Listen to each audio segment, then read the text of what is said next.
바이올린의 해부학 에피소드 1 신체, 음향, 그리고 성격. 스트라디바리 코드에 오신 것을 환영합니다. 이 팟캐스트는 현악기의 매혹적인 세계를 다룹니다. 이번 에피소드에서는 바이올린의 해부학에 대해 살펴보겠습니다. 비올라, 첼로, 콘트라베이스도 포함하는 전체 악기군의 대표적인 예입니다. 편안히 앉아 이 작은 음향 탐험 여행에 함께하세요. 지금부터 가장 매혹적인 악기 중 하나의 구조를 자세히 알아보겠습니다. 바이올린은 기본적으로 세 개의 주요 부분으로 구성됩니다.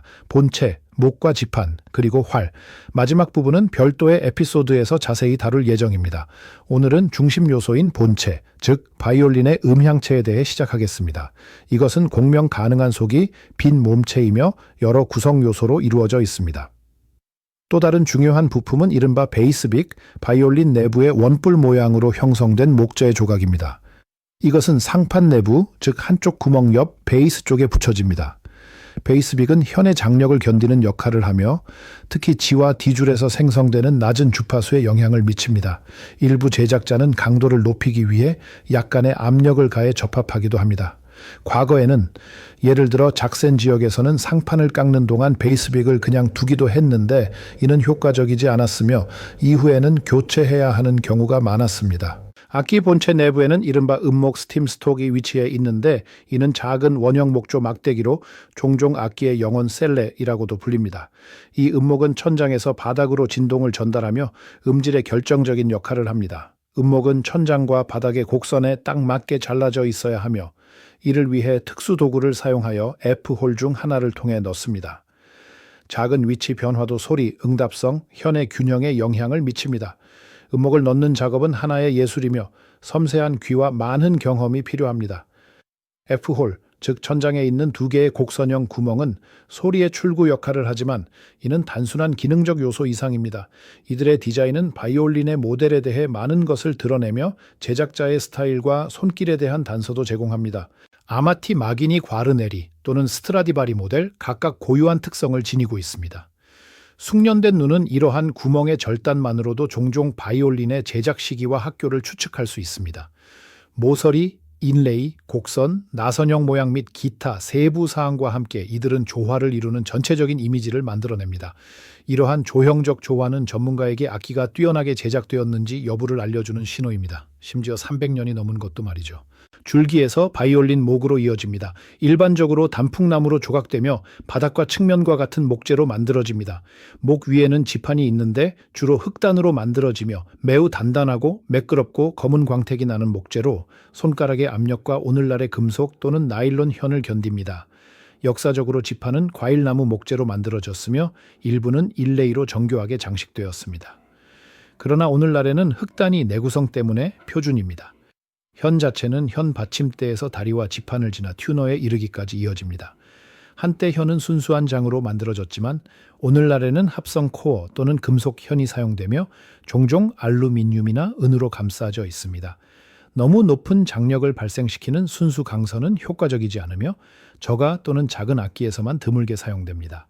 악기 상단에는 나선형 조개 껍데기가 자리 잡고 있습니다. 정교하게 조각되어 있어 진정한 시선을 사로잡는 작품입니다. 이는 종종 바이올린 제작자의 서명으로 간주되며 스타일리시한 지문과 비교됩니다. 바로크 시대에는 조개 껍데기가 인기 있는 장식품이었으며 그 시대의 교회 건축과 가구 디자인에서 찾아볼 수 있습니다. 전통적인 나선형 외에도 특히 남독일 지역에서는 사자머리 또는 여성머리와 같은 대안적인 모티브도 사용되었습니다. 어떤 조개 껍데기 하나도 서로 같지 않으며 그 나선의 곡선, 깊이, 심지어 왼쪽과 오른쪽의 비대칭성까지도 제작자의 개성을 보여줍니다. 조개 껍데기는 강인하거나 섬세하게 남성적이거나 여성스럽게 보일 수 있으며 이는 미묘한 성격 표현입니다. 회전판의 회전축은 원추형으로 되어 있으며 현을 조율하는 역할을 합니다. 더 정밀한 조율을 위해 소위 미세 조정기 파인슈타이머를 사용합니다.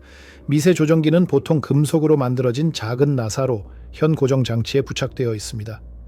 특히 초보자나 어린이용 악기에서는 조율이 훨씬 수월해집니다. 숙련된 연주자들은 종종 이 미세 조정기 3개를 제거하고 회전판을 통해 조율하며 보통 2현만 미세 조정기를 유지합니다. 어크로넘, 다리 역할은 악기와 강하게 연결되어 있지 않음에도 불구하고 중심적인 역할을 합니다. 그것은 단지 현의 장력에 의해 유지됩니다. 그의 발은 천장의 곡률에 정확히 맞춰져 있어 진동을 최적의 방식으로 전달합니다.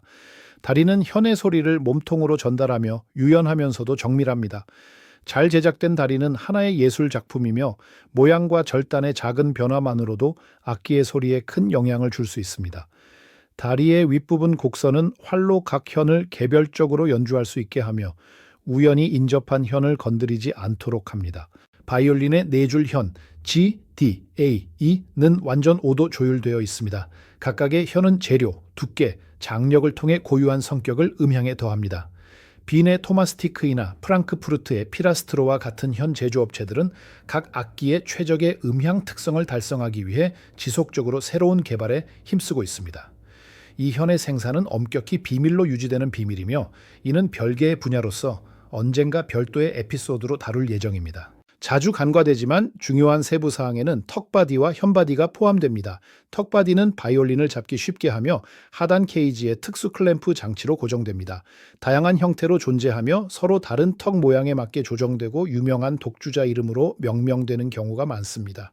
턱바디 없이는 피부와 턱이 페인트와 직접 접촉하여 시간이 지나면서 눈에 띄는 흔적을 남길 수 있습니다. 반면 현바디는 현을 바이올린 하단 끝에 고정하며 원뿔형인 끝단 노브에 부착되어 있어 하단 받침대에 끼워집니다. 세밀 조정기 파인 스티머는 이미 언급했듯이 현의 장력을 정밀하게 조절하는 작은 나사입니다. 특히 이 현에는 표준으로 사용되며 장조현의 경우 더 미세하게 조절할 수 있도록 미세 나사산이 있는 버전이 추천됩니다. 잘 보존된 전문 제작 악기는 예술 작품입니다. 음악적뿐만 아니라 수공예적으로도 각 부품은 음향, 기계 또는 미적 기능을 수행합니다. 그리고 종종 세부 사항의 총합에서 바이올린 제작자가 얼마나 많은 사랑, 경험, 시간을 투자했는지 드러납니다. 오늘은 여기까지입니다. 다시 스트라디바리 코드를 들어주셔서 감사합니다. 저희 팟캐스트를 구독하고 다른 사람들과 공유하세요. 그리고 이 매혹적인 현악기 세계로의 음향 여행을 계속 함께 하세요.